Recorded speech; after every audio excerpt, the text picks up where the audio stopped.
네, 인사 나누겠습니다. 안녕하세요. 안녕하세요. 안녕하세요. 안녕하세요. 안녕하세요. 반갑습니다.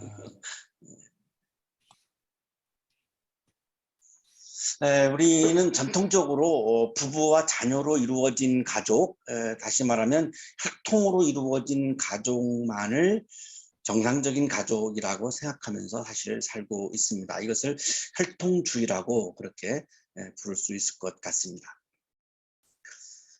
자, 그런데 혈통의 가치가 정의와 공정의 가치보다 더 중요한 가치를 가지게 되면 정의로운 사회, 공정한 사회를 이루는 것은 어려워집니다. 유교 문화가 강한 이런 그 문화권에서는 사실 혈통 이데올로기가 정의와 공정보다 더 중요하다고 여기며 살아온 면이 있습니다. 그렇기 때문에 이 부분이 참 고쳐지는 것이 그렇게 쉽지 않죠. 젊은이들은 그런데 그 혈통의 가치가 공정과 정의보다 더 중요한 가치를 지니는 것에 대해서 굉장히 동의하기 어려워하고 또 굉장히 힘들어하고 있는 것이 또 우리들의 현실이기도 합니다. 그 이유는 혈통을 위해서는 정의와 공정을 중요하게 여기지 않는 그런 습성이 또한 우리들에게 있기 때문이죠.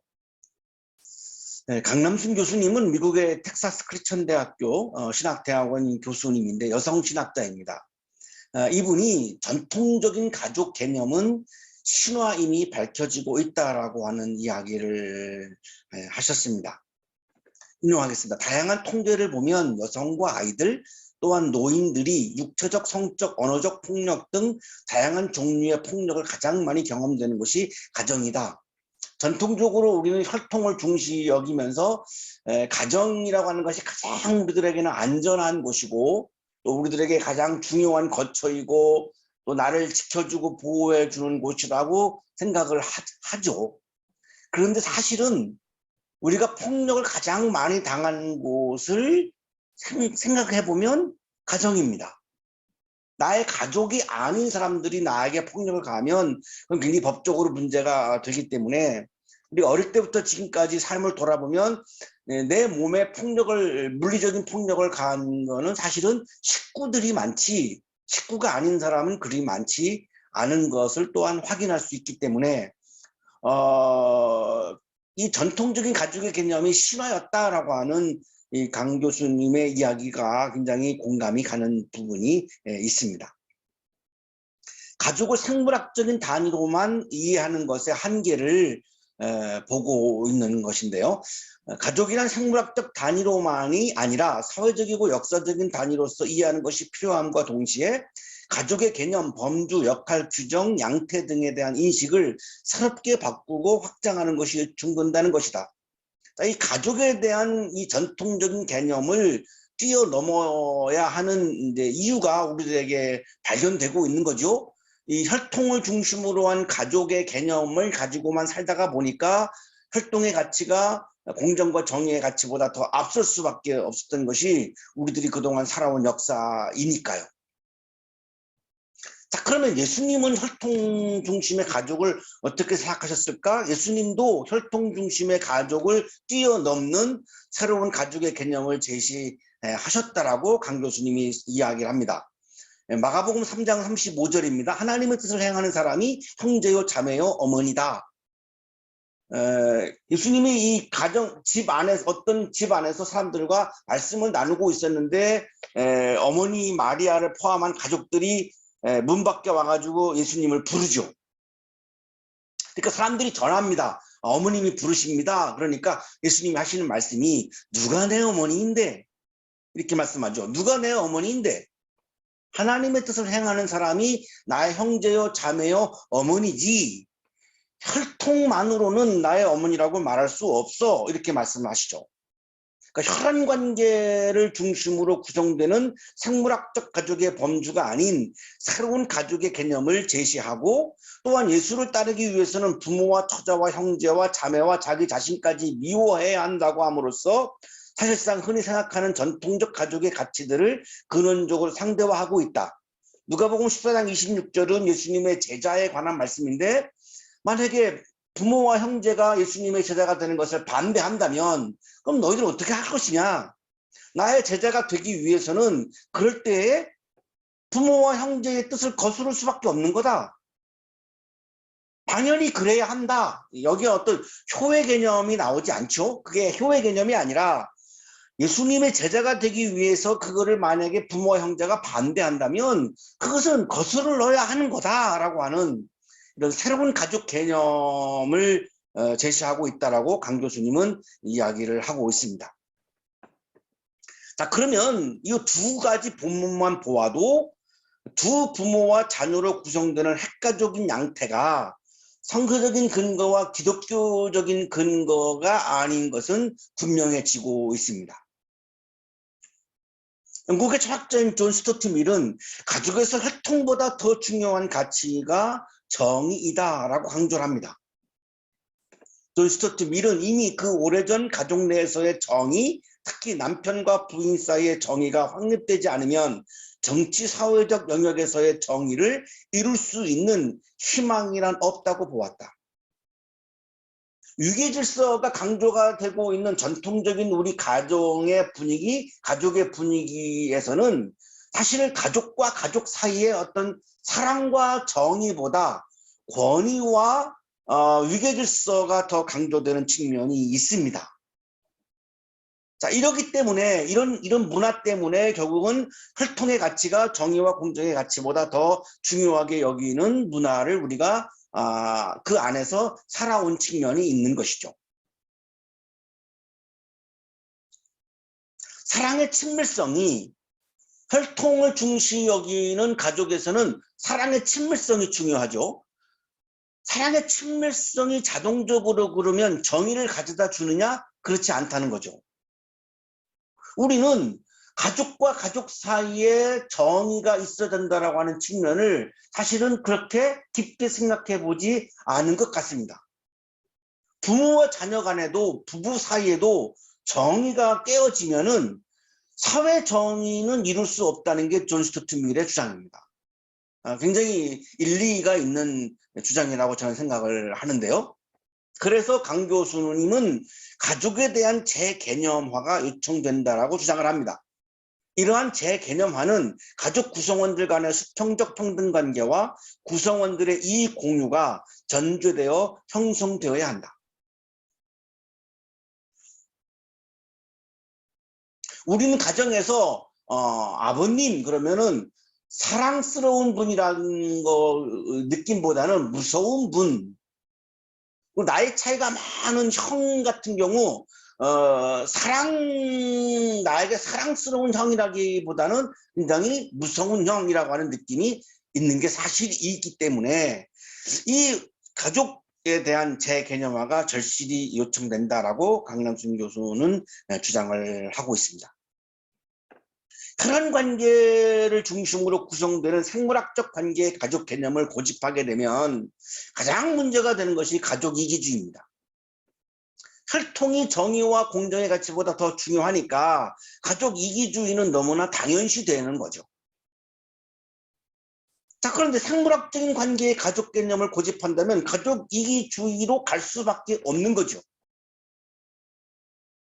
이 가족 이기주의를 해결하려면 혈통을 위해 이 혈통의 가치보다 정의와 공정의 가치가 더 중요시 여겨야 하는데, 자, 그런데 전통적인 혈통을 중심으로 한 가정에서는 정의와 공정을 포기할 위험이 많습니다.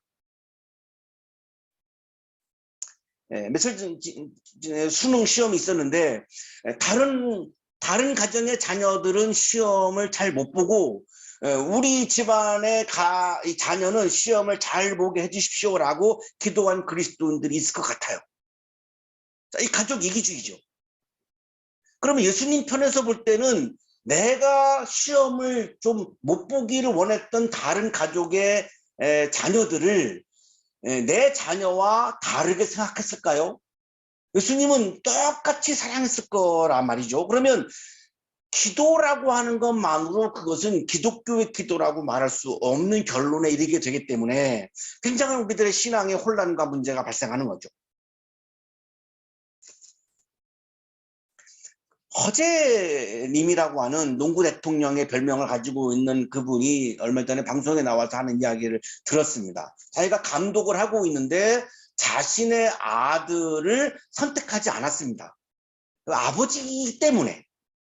실력으로나 드래프트 순위로는 그 아들을 선택하는 게 너무나 당연한 것이었는데 아버지가 아들을 선택할 수 없었기 때문에 선택하지 않죠. 그때 이혼 당할 뻔했다 이런 고백을 하더라고요. 그 엄마가 너무나 서운하니까 이혼 당할 뻔했다. 혈통의 가치가 중요하지만 공정과 정의의 가치가 깨질 수 있기 때문에 차마 아들을 선택하지 못했던 그 마음, 그래서 이혼 당할 뻔했던 그 마음, 이런 게 지금 현재 우리들의 삶의 문화이고 분위기라고 볼 수 있는 거죠. 오늘의 성서복음 마태복음 10장 34절 39절의 말씀은 예수님께서 하나님의 나라를 부정하는 사람들에게는 평화가 아니라 칼을 주려고 왔다라고 하신 말씀입니다. 굉장히 의아한 본문이죠. 예수님 그러면 사랑과 평화가 떠오르는데 평화가 아니라 칼을 주러 왔다? 그동안 예수님이 하신 말씀하고는 결이 좀 다르기 때문에 굉장히 당황스럽고 우리가 해석하기 좀 어려운 말씀인데, 하나님의 나라를 부정한다면 가족에게도 평화가 아니라 칼을 주어야 한다라고 말씀하신 거죠. 왜냐하면 혈통의 가치보다 하나님 나라의 가치가 더 중요하기 때문입니다. 혈통의 가치보다 정의와 공정의 가치가 더 중요한 것처럼 예수님에게는 혈통의 가치보다 하나님 나라의 가치가 더 중요하기 때문에 하나님의 나라를 반대하고 하나님의 나라를 부정한다면 가족이라 할지라도 평화가 아니라 칼을 주어야만 한다. 하나님의 나라를 반대하고 부정하는 사람과 평화를 이루게 되면 결국은 하나님의 나라를 포기하게 되지 않는가? 그것은 신앙이라고 말할 수 없다. 오늘 성서 본문 읽기 시작하죠. 너희는 내가 세상에 평화를 주려고 온 줄로 생각하지 말아라. 평화가 아니라 칼을 주려고 왔다. 산상설교에서 예수님이 제자들에게 평화를 강조하셨습니다. 마태복음 5장 9절입니다. 평화를 이루는 사람은 복이 있다. 하나님이 그들을 자기의 자녀라고 부르실 것이다. 우리는 예수님 그러면 마태복음 5장 9장에 나오는 말씀이 떠오르는 분이죠. 마태복음 10장 12절에서 예수님이 제자들을 파송하면서 하신 말씀입니다. 너희가 그 집에 들어갈 때 평화를 핀다고 인사하여라. 헬라어로 에이레네, 히브리어로 이게 바로 샬롬이죠. 그래서 히브리인들은 인사말이 샬롬이죠. 그만큼 평화의 가치가 중요한 거죠. 자, 그런데 오늘 본문은 평화가 아니라 칼을 주려고 예수님은 이 땅에 오신 것이다 라고 말씀을 하니까 당황스럽죠. 자, 이 본문을 이해하기 위해서는 앞에 본문을 읽을 필요가 있는데요. 32절, 33절인데 예수님은 자신을 시인하는 사람을 시인하고 자신을 부인하는 사람을 부인한다고 말씀합니다. 자, 부인한다라고 하는 말씀은 평화를 깨는 거죠. 그러면 예수님을 시인하는 사람은 어떤 사람이죠? 예수님이 강조하시는 하나님의 나라를 받아들이는 사람이죠. 하나님의 나라를 받아들인다라고 하는 말은 나의 나라를 포기하는 겁니다. 예수님을 부인하는 사람은 예수님이 강조하시는 하나님의 나라를 부인하는 사람이죠. 나의 나라가 중요하기 때문에 하나님의 나라를 받아들일 수 없는 거죠. 예수님은 하나님의 나라를 부인하는 사람과 평화를 이룰 수 없다고 말씀한 것이 34절의 말씀입니다. 하나님의 나라를 부인하는 사람에게 내가 평화를 주려고 온 줄로 생각하지 말아라. 평화가 아니고 칼을 주려고 왔다. 왜? 하나님의 나라를 부정하는 것은 내가 인정하고 받아들일 수 없다. 예수님이 하나님의 나라를 부인하는 사람과 평화를 이루게 되면 하나님이 통치하는 그분의 나라를 포기할 수밖에 없습니다. 예수님이 하나님의 나라를 포기한다면 존재의 이유가 없다는 겁니다. 그것 때문에 왔는데, 하나님의 나라 때문에 내가 이 세상에 왔는데 그거를 포기한다면 나는 존재할 이유가 없다는 거죠. 예수님은 하나님의 나라를 이루기 위해서 하나님의 나라를 부인하는 사람과는 맞서야 한다라고 지금 말씀하고 있는 거죠. 그것이 칼을 주려고 왔다라고 하는 표현입니다. 영국의 신학 주석가인 프랜스는 평화는 싸움이 없는 상태가 아니라고 설명을 해줍니다. 그러나 메시아가 가져오는 평화란 단순히 싸움이 없는 상태를 말하는 것이 아니다. 메시아가 말씀하시는 평화의 나라를 이루는데 어떻게 싸움이 없이 그 평화의 나라를 이루겠습니까? 왜? 반대하는 사람들이 있는데 어떻게 싸움이 없이 그 나라가 저절로 이루어지겠습니까? 불가능한 거죠. 평화란 하나님과의 회복된 관계를 의미하는 것이다. 그리고 그러한 평화를 가져옴에 있어서 역설적이게도 모든 사람들이 그것을 받아들이지 않기 때문에 충돌은 필연적인 것이 된다. 하나님의 나라를 부정하는 사람을 기독교는 사랑하기 때문에 그들도 사랑해야 된다라고 해서 그거를 인정해 주게 되면 하나님의 나라는 물거품이 되는데 어떻게 그럴 수가 있는가? 그래서 칼을 가지고 맞서게 되면, 그들과 대립하게 되면 그들은 공격하죠. 왜 너는 나를 사랑하지 않냐고. 너는 기독교인이 아니라고. 하나님의 나라를 부정하는 사람이 기독교인이 아닌 거지, 하나님의 나라를 이루려고 맞서는 사람은 기독교인이라고 하는 말씀을 하는 거죠. 현실적으로 이게 존재하죠. 제가 일반 교회에서 목회할 때 보면은 교회 공동체를 깨고 자기 이권을 추구하는 사람들에 대해서 교인들이 그거를 맞서게 되면 너 나 사랑하지 않아, 예수님 사랑하라고 했는데 이렇게 주장하는 분들을 실제로 봤어요. 그때는 제가 이 말씀을 참 못 드렸어요. 이 본문을 이번 주에 묵상하면서 참 아쉬웠어요. 그때 내가 왜 이걸 깨닫지 못했을까. 예수님이 칼을 쓰는 사람은 모두 칼로 망한다라고 말씀하셨죠. 그래서 칼 쓰는 거를 반대하셨어요. 그러나 그럼에도 불구하고 하나님의 나라를 부인하는 사람과 평화를 이루게 되면 하나님의 나라는 불가능하기 때문에 예수님은 하나님의 나라를 위해서 하나님의 나라를 부인하는 사람들에게 평화가 아니라 칼을 주려고 왔다고 말씀하신 거죠. 그거를 사랑이 없는 거라고 비난하는 것은 정말로 비열한 겁니다. 아주 비열한 거죠. 굉장히 기독교를 왜곡하고 있는 거고 예수님의 말씀을 왜곡하고 있는 거죠. 하나님의 나라를 이루기 위해서는 때로는 맞서기도 해야 되고 칼을 들어야 되기도 하고, 우리가 지금 생각하고 있는 그 의미의 평화는 깨야 되는 상황도 벌어지는 거죠. 그렇게 해야지만 진정한 평화의 나라인 하나님의 나라가 이루어진다는 겁니다. 프랜스는 칼은 분리를 의미한다고 설명해 줍니다. 예수님이 가져오시는 검이라는 것은 군사적 충돌이 아니라, 전쟁을 해야 된다는 말이 아니라 35절 36절이 보여주고 있는 것처럼 가장 가까운 가족들의 연대마저도 끊을 수 있는 날카로운 사회적 분리를 말한다.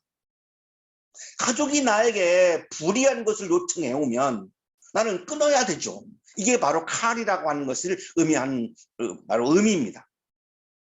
가족이 나에게 불의를 저지르라고 이익을 위해서 이렇게 하면 그걸 내가 거절해야 되죠. 끊어야 되죠. 그걸 받아들일 수가 없지요. 이게 바로 칼이 의미하는 것이라고 설명을 해줍니다. 나는 사람이 자기 아버지와 맞서게 하고, 딸이 자기 어머니와 맞서게 하고, 며느리가 자기 시어머니와 맞서게 하려고 왔다. 예수님은 불효를 조장했다라고 읽으면 참 큰일 나는 본문이죠. 자기 아버지가 하나님의 나라를 부정하면, 공정한 나라와 정의로운 나라를 부정하면 자식은 아버지와 맞서게 하려고 예수님이 이 세상에 오셨다는 말씀이죠. 어머님이 하나님의 나라를 부정하고 정의롭고 공정한 나라를 부정한다면 딸은 어머니와 맞서게 하려고 예수님이 이 세상에 오셨다고 말씀하는 겁니다. 시어머니가 하나님의 나라를 부정하고 정의의 나라와 공정의 나라를 부정하면 며느리는 시어머니와 맞서게 하려고 이 세상에 오셨다라고 말씀하고 있는 거죠. 이건 불효의 차원이 전혀 될 수가 없는 거죠. 미국의 신학 주석가 도널드 해그너는 하나님의 나라에 대한 찬반이 있기 때문에 불화는 불가피하다고 설명합니다. 우리가 살고 있는 이 세상에서 하나님의 나라를 받아들이는 사람도 있고 하나님의 나라를 부정하고 나의 나라를 주장하는 사람도 있을 수밖에 없습니다. 모든 사람이 하나님의 나라를 다 받아들일 수가 없지요. 자, 그러니까 불화는 불가피하죠. 여기서 사랑의 이름으로 하나님의 나라를 반대하고 정의의 나라와 공정한 나라를 반대하는 사람과 평화를 이루게 되면, 사랑의 이름으로 평화를 이루게 되면 결국은 이 세상에 하나님의 나라는 이루어질 수가 없고 정의의 나라와 공정의 나라는 이루어질 수 없는 거죠. 그러면 나는 하나님의 나라에 대한 반역자가 되는 거죠. 정의로운 나라와 공정의 나라를 부정하는 사람으로 살아갈 수밖에 없는 거죠. 헤그노의 이야기입니다. 여기에서 이 말은 예수께서 오신 결과와 하나님의 나라를 선포한 결과를 설명하고 있다. 메시지에 대한 반응은 각양각색일 것이고, 따라서 같은 가족들 중에서도 불화를 일으킬 것이다. 불화가 일어나는 것은 당연하다는 거죠. 사람의 원수가 자기 집안 식구일 것이다. 제 아내가 저한테 불법을 저지르라고, 경제적인 이권을 위해서 저보고 불법을 저지르라고 하면 제 아내는 저의 원수가 되는 거죠. 당연한 거죠. 그럼 부부관계가 안 좋다 이런 차원이 아니죠. 나보다 아버지나 어머니를 더 사랑하는 사람은 내게 적합하지 않고, 나보다 아들이나 딸을 더 사랑하는 사람도 내게 적합하지 않다. 하나님의 나라를 부정하는 아버지와 어머니를 효도라는 이름으로, 사랑이라는 이름으로 따르는 사람은 예수님을 따르는 사람이 아니라고 말씀하고 있는 거죠. 하나님의 나라를 부정하는 아들과 딸을 지지하는 부모는 예수님을 따르는 사람이 아니라고 말씀하고 있는 거죠. 가족 이기주의를 위해서 예수님의 꿈인 하나님의 나라를 부정하고, 공정한 나라와 정의로운 나라를 부정하고 자신의 나라를 이루고 자신의 이권을 추구하는 사람은 예수님과 함께 하나님의 나라를 향하여 함께 길을 걸어갈 수 없다고 말씀하고 있는 거죠. 신앙의 길에 들어설 수가 없다고 말씀하고 있는 거죠. 또 자기 십자가를 지고 나를 따르지 않는 사람도 내게 적합하지 않다. 자신의 이익을 추구하는 이기적인 마음을 버리는 것이 쉽지 않습니다. 나의 가족들을 사랑하는 것처럼 다른 가정의 가족들을 사랑하고, 다른 가족의 자녀들도 나의 자녀들과 같이 귀하게 여기는 이 가족 이기주의를 버리는 것이 현실에서 우리가 쉽지 않습니다. 고백하지 않으려 할 수가 없습니다. 십자가를 지는 마음을 품을 때 가능해지는 거죠. 그래서 예수님은 자기 십자가를 지고 나를 따르지 않는 사람도 내게 적합하지 않다라고 십자가를 지는 것을 지금 말씀하고 있는 거죠. 가족 이기주의를 버리고 하나님의 나라를 지향하고 십자가를 지는 마음으로 사는 사람이 예수님을 따르는 사람이라고 말씀하고 있는 거죠. 예수님의 비전, 예수님의 꿈인, 예수님의 삶의 목표인 하나님의 나라를 받아들이지 않고 예수님을 따르지 않는 사람은 예수님과 하나님 나라에 적합하지 않다고 지금 말씀하고 있죠. 내게 적합하지 않다. 가족 이기주의를 추구하고 혈통의 가치가 하나님의 나라보다, 정의와 공정의 가치보다 더 중요하다고 생각하면서 살아가는 사람들은 하나님의 나라에 적합하지 않은 사람이고 예수님을 따르지 않는 사람이다. 신앙의 길을 걸어가는 사람이 아니다. 그걸 인정해라. 그거를 반대하는 사람들을 왜 사랑하지 않느냐라고 비난하면서 신앙적이지 않다라고 하는 비난은 하지 말아라, 제발. 자기 목숨을 얻으려는 사람은 목숨을 잃을 것이요, 나를 위하여 자기 목숨을 잃는 사람은 목숨을 얻을 것이다. 자기 목숨을 얻으려는 사람은 목숨을 잃을 것이다 라고 말씀하고 있는데, 여기 목숨은 헬라어 성서에 푸시케라고 기록되어 있습니다. 영어로 옮기면 soul이고 우리말로 하면 혼 의미하는 거죠. 자기 혼을 주장하게 되면 예수님의 혼을 잃는다는 말입니다. 소크라테스는 혼을 욕망과 이성과 기계로 설명을 했습니다. 국가에 나오죠. 결국 혼에는 세 가지 아닌 두 가지 종류의 것들, 즉 헤아리는 부분 이성과 욕구적인 부분 욕망만 있는가, 혼에도 이 셋째 것, 즉 격정적인 부분 기계가 있는가. 그러면 자신의 혼을 추구하는 사람은 자신만을 위한 욕망, 이성, 티모스를 추구하는 거죠.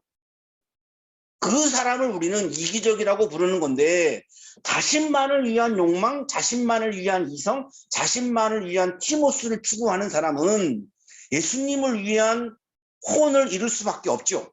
예수님을 위한 욕망, 예수님을 위한 이성, 예수님을 위한 티모스를 입는 것은 너무나 당연한 거죠. 그것을 신앙의 길을 걸어가지 않는 거죠. 예수님을 위해서, 하나님의 나라를 위해서 자신만을 위한 욕망과 이성과 티모스를 용기 있게 내려놓고 예수님의 혼, 하나님의 나라를 지향해 가는 예수님의 혼과 예수님의 소울을 받아들여서 내 안에 나의 소울이 가득한 것이 아니라 하나님의 나라를 지향하는 예수님의 소울이 가득한 사람이 바로 믿음의 길을 걸어가는 사람인 거죠. 그 사람은 예수님과 함께 하나님의 나라를 향해서 걸어가는 영성을 얻는 거죠. 이게 바로 목숨을 얻을 것이다 라고 하는 예수님의 말씀이죠. 예수님의 혼을 내 안에 채우고 예수님의 혼을 품고 예수님과 함께 하나님의 나라를 향해서 걸어가는 그 길에서 우리는 하나님의 나라의 기쁨을 경험하는 것이죠. 내 욕망이 이루어질 때 오는 쾌락이 아니라 하나님 나라의 기쁨을 경험하는 거죠. 그 하나님 나라의 기쁨은 이 세상 그 어떤 것도 빼앗아갈 수 없는 어떤 환경의 지배를 받지 않는 그런 기쁨이죠. 그거를 우리는 영적인 기쁨이라고 말하죠.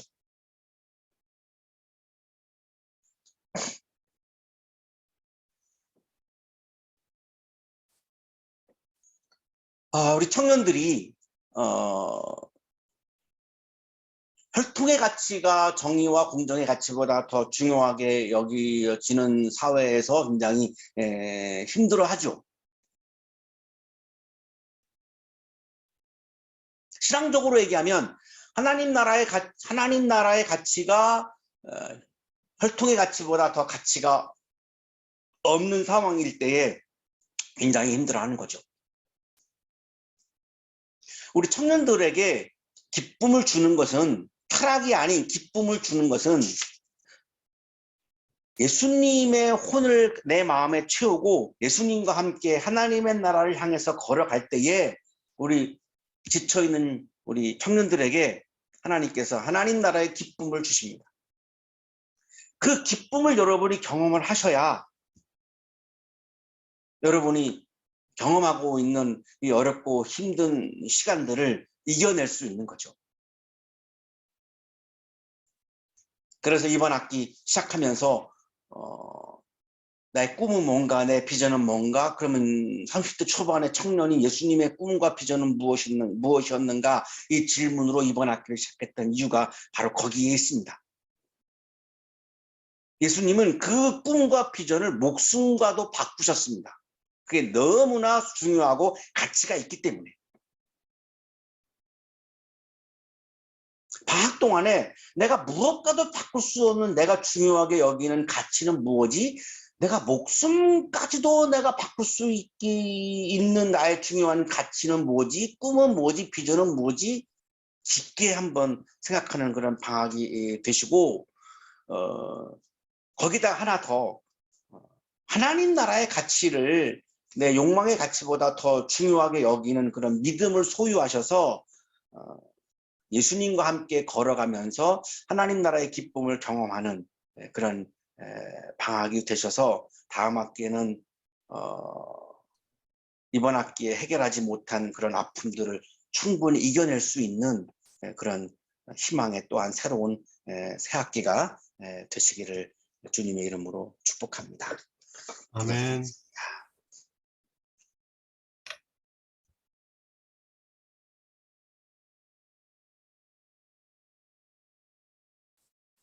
거룩하신 주님, 우리가 최선을 다하지만 공정과 정의의 가치보다, 하나님 나라의 가치보다 욕망의 가치를 더 소중하게 여길 때가 많이 있음을 고백합니다. 오늘 말씀을 통해서 우리가 그 길에서 되돌이켜서 공정의 가치를 향하여, 정의의 가치를 향하여, 하나님 나라의 가치를 향하여 힘차게 걸어가는 곳에 진정한 기쁨이 있음을 말씀해 주셔서 감사합니다. 거기에 새로운 희망이 있기에 주님 다시 한번 또한 감사드립니다. 감사의 마음을 예물에 담아 드리오니 기쁘게 받아주시고 예물을 드리는 손길 위에 크신 은혜를 부어 주옵소서. 예수 그리스도 이름으로 기도하옵나이다. 아멘. 아멘.